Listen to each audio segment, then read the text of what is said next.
تو اس وقت اللہ تبارک و تعالیٰ نے دریائے نیل کو مل جانے کا حکم دیا، تو دریائے نیل اللہ تبارک و تعالیٰ کے حکم سے آپس میں مل گیا۔ اس طرح فرعون اور اس کا تمام لشکر اور تمام قبطی دریائے نیل کے اندر غرق ہو کر ہلاک ہو گئے، اور اس طرح فرعون کو ہلاک کر کے اللہ تبارک و تعالیٰ نے دنیا کے لیے عبرت کا نشان بنا دیا۔ چنانچہ فرعون کی ہلاکت کے بعد حضرت موسیٰ علیہ السلام اور تمام بنی اسرائیل کے مسلمان ایک دوسرے مقام پر ٹھہر گئے۔ کچھ عرصے بعد اللہ تبارک و تعالیٰ نے حضرت موسیٰ علیہ السلام کو یہ حکم دیا کہ وہ اپنی قوم کو لے کر دوبارہ مصر میں واپس چلے جائیں۔ حضرت موسیٰ علیہ السلام اللہ تبارک و تعالیٰ کا یہ حکم پاتے ہی اپنی قوم کو لے کر مصر کی طرف روانہ ہو گئے۔ اللہ تبارک و تعالیٰ نے بنی اسرائیل کے مسلمانوں پر یہ فضل کیا کہ فرعون کے تمام تر محلات اور تمام تر خزانے بنی اسرائیل کے مسلمانوں کے سپرد کر دیے گئے۔ اسی دوران اللہ تبارک و تعالیٰ نے حضرت موسیٰ علیہ السلام کو تورات دینے کا بھی وعدہ کیا تھا۔ اللہ تبارک و تعالیٰ نے حضرت موسیٰ علیہ السلام سے یہ حکم ارشاد فرمایا تھا کہ وہ 30 دن اور 10 دن مزید روزے رکھیں۔ اس کے بعد اللہ تبارک و تعالیٰ حضرت موسیٰ علیہ السلام کو ایک ایسی کتاب دے گا جس کتاب کے اندر اس قوم کے تمام شرعی اصول ہوں گے، جس کے اوپر عمل کر کے یہ قوم اپنی زندگی گزارے گی، اور جس کتاب کے اندر اس قوم کی شریعت ہوگی۔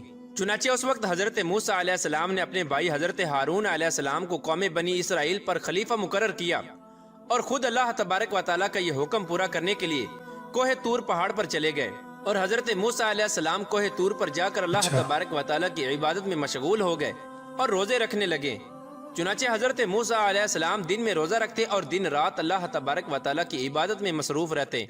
اس طرح جب حضرت موسیٰ علیہ السلام کوہ طور پر تشریف لے گئے تو ادھر سامری جادوگر کو فساد پھیلانے کا موقع مل گیا، اور موسیٰ سامری نے بنی اسرائیل کے تمام مسلمانوں کو بہکانا شروع کر دیا۔ چنانچہ سامری جادوگر نے بنی اسرائیل کے مسلمانوں کے پاس جتنا بھی سونا تھا وہ تمام سونا اکٹھا کیا اور آگ کے اندر داخل کر دیا۔ اس طرح وہ تمام سونا دیکھتے ہی دیکھتے ایک بچڑے کی صورت اختیار کر گیا۔ سامری جادوگر یہ منظر دیکھ کر بہت خوش ہوا۔ اس نے اس بچڑے کو اٹھایا اور ایک محفوظ مقام پر رکھ دیا، اور سامری جادوگر نے اس بچڑے کے منہ میں وہ مٹی پھونکی جو سامری جادوگر نے حضرت جبرائیل علیہ السلام کے گھوڑے کے پاؤں کے نیچے سے اٹھائی تھی۔ اس طرح جب سامری جادوگر نے اس مٹی کو بچڑے پر پھونکا تو وہ بچڑا بولنے لگا اور اس بچڑے میں جان داخل ہو گئی۔ چنانچہ بنی اسرائیل کے مسلمان یہ منظر دیکھ کر حیران ہو گئے اور اس بچڑے کو اپنا خدا سمجھنے لگے۔ اس وقت سامری جادوگر نے معاذ اللہ بنی اسرائیل کے مسلمانوں کو بہکانا شروع کر دیا، اور بنی اسرائیل کے مسلمانوں سے یہ کہنے لگا کہ حضرت موسیٰ علیہ السلام جس خدا کی تلاش میں گئے ہیں وہ خدا تو ہمارے پاس ہے، اور معاذ اللہ حضرت موسیٰ علیہ السلام وہاں پر ہلاک ہو گئے ہیں۔ چنانچہ سامری جادوگر نے تمام بنی اسرائیل کے مسلمانوں کو اس بچڑے کے سامنے جمع کیا اور اس بچڑے سے پوچھا کہ بتا تو کون ہے؟ بچڑے کے اندر سے آواز آئی کہ میں بنی اسرائیل اور موسیٰ کا خدا ہوں۔ چنانچہ یہ منظر دیکھ کر 12,000 بنی اسرائیل کے مسلمانوں کے علاوہ باقی تمام قوم اس بت پرستی اور شرک کے اندر مبتلا ہو گئی، اور اللہ تبارک و تعالیٰ کی وحدانیت کو چھوڑ کر اس بچڑے کی پوجا کرنے لگی اور اس کی عبادت کرنے لگی۔ چنانچہ حضرت ہارون علیہ السلام نے اپنی قوم کو جب اس شرک کے اندر مبتلا دیکھا تو حضرت ہارون علیہ السلام نے اپنی قوم کو اس شرک سے منع کیا۔ حضرت ہارون علیہ السلام نے کہا کہ اللہ تبارک و تعالیٰ ایک ہے، اس کا کوئی شریک نہیں، تم اللہ تبارک و تعالیٰ کو چھوڑ کر اس بچڑے کی عبادت کیوں کرتے ہو؟ اس وقت اس بدبخت قوم نے جو کہ شرک کے اندر مبتلا ہو چکی تھی، انہوں نے حضرت ہارون علیہ السلام کو قتل کرنے کی دھمکی دی۔ چنانچہ حضرت ہارون علیہ السلام اس وقت اس دھمکی کی وجہ سے خاموش ہو گئے۔ چنانچہ ادھر جب حضرت موسیٰ علیہ السلام اللہ تبارک و تعالیٰ کے ساتھ ہم کلام ہو کر اور تورات لے کر واپس آئے تو اپنی قوم کو اس شرک کے اندر مبتلا دیکھا۔ آپ نے دیکھا کہ آپ کی قوم اس بچڑے کی پوجا کر رہی ہے۔ یہ منظر دیکھ کر حضرت موسیٰ علیہ السلام جلال میں آ گئے۔ حضرت موسیٰ علیہ السلام نے غضبناک ہو کر اپنے بھائی حضرت ہارون علیہ السلام کو بالوں اور داڑھی مبارک سے پکڑا اور آپ کو جھنجھوڑنے لگے، اور حضرت موسیٰ علیہ السلام اپنے بھائی حضرت ہارون علیہ السلام سے پوچھنے لگے کہ آپ نے اس قوم کو بت پرستی سے کیوں نہ روکا، اور یہ قوم بت پرستی کے اندر کس وجہ سے مبتلا ہو گئی، جبکہ میں آپ کو اس قوم پر خلیفہ مقرر کر کے گیا تھا۔ تو اس وقت حضرت ہارون علیہ السلام نے حضرت موسیٰ علیہ السلام کو بتایا کہ اے میرے بھائی، میں نے اس قوم کو بہت روکا، قریب تھا کہ یہ قوم مجھے قتل کر دیتی۔ چنانچہ اس وقت حضرت ہارون علیہ السلام نے حضرت موسیٰ علیہ السلام کو سارا ماجرا سنایا، اور اس سارے ماجرے کا ذمہ دار موسیٰ سامری کو ٹھہرایا۔ حضرت ہارون علیہ السلام نے حضرت موسیٰ علیہ السلام کو بتایا کہ آپ کی ساری قوم موسیٰ سامری کی وجہ سے اس شرک کے اندر مبتلا ہوئی ہے، اور یہ تمام لوگ سامری جادوگر کی وجہ سے اس بچڑے کی پوجا کرنے لگے ہیں۔ اس وقت حضرت موسیٰ علیہ السلام نے سامری جادوگر سے پوچھا کہ تم نے یہ شرک کیوں کیا؟ تو اس وقت سامری جادوگر حضرت موسیٰ علیہ السلام سے کہنے لگا کہ میں نے یہ شرک اپنے نفس کے ابھارنے کی وجہ سے کیا ہے، اور یہ بچڑا ہی ہمارا رب ہے، ہم اسی کی پوجا کریں گے۔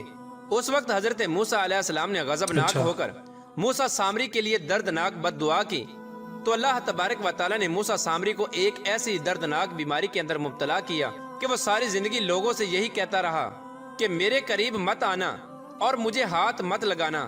اللہ تبارک و تعالیٰ نے سامری جادوگر کو ایک ایسی دردناک بیماری کے اندر مبتلا کیا تھا کہ کوئی بھی شخص اگر اس کو ہاتھ لگا دیتا تو وہ سخت بخار کے اندر مبتلا ہو جاتا۔ اس طرح سامری جادوگر ساری زندگی جنگلات کے اندر بھٹکتا رہا اور اسی موذی بیماری کے اندر تڑپ تڑپ کر ہلاک ہو گیا۔ ادھر حضرت موسیٰ علیہ السلام نے اس بچڑے کو توڑ پھوڑ کر ٹکڑے ٹکڑے کر دیا جس بچڑے کو سامری جادوگر نے بنایا تھا۔ اس کے بعد حضرت موسیٰ علیہ السلام نے اللہ تبارک و تعالیٰ کی بارگاہ میں دعا کی اور بنی اسرائیل کے مسلمانوں کے اس گناہ کی معافی طلب کی، تو اللہ تبارک و تعالیٰ نے حضرت موسیٰ علیہ السلام سے ارشاد فرمایا کہ اس گناہ کی معافی ایک ہی صورت میں ہو سکتی ہے کہ تمام بنی اسرائیل کے وہ لوگ جو اس شرک کے اندر مبتلا تھے وہ اپنے عزیز و اقارب کو اور اپنے قریبی رشتہ داروں کو اپنے ہاتھوں سے قتل کریں۔ چنانچہ اس طرح بنی اسرائیل کے وہ تمام لوگ جو اس شرک کے اندر مبتلا تھے انہوں نے اپنے ہاتھوں سے اپنے آپ کو قتل کر دیا اور اپنے عزیز و اقارب کو اپنے ہاتھوں سے اپنے ہی لوگوں نیست کو و مار نابود دیا۔ کر دیا۔ اس طرح اللہ تبارک و تعالیٰ نے اس بدبخت سامری جادوگر کو ہلاک کیا اور اس شرک کے اندر مبتلا اس قوم کو دردناک سزا دی۔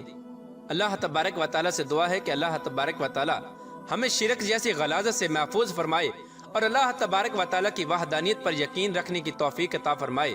اللہ تبارک و تعالیٰ سے دعا ہے کہ حضور پاک صلی اللہ تعالیٰ علیہ وآلہ وسلم کی محبت کے اندر جینا مرنا نصیب فرمائے اور ان کی محبت کے اندر زندگی گزارنے کی توفیق عطا فرمائے۔ تو دوستوں آپ نے ویڈیو دیکھی، بہت ہی اچھی اور کمال کی ویڈیو تھی، بہت ہی معلوماتی ویڈیو تھی۔ امید ہے آپ کو یہ ویڈیو پسند آئی ہوگی۔